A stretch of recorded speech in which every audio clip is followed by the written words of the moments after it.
الفتنة أشد من القتل. لماذا؟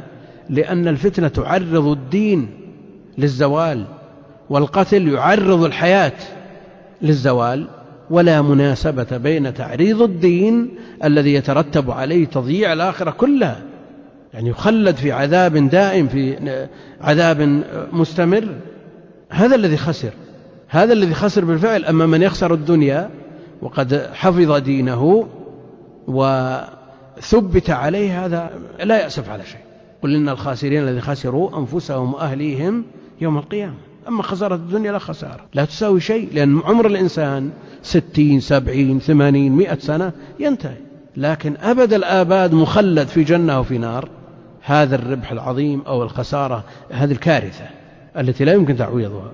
ولذا يقول الله جل وعلا: والفتنة أشد من القتل.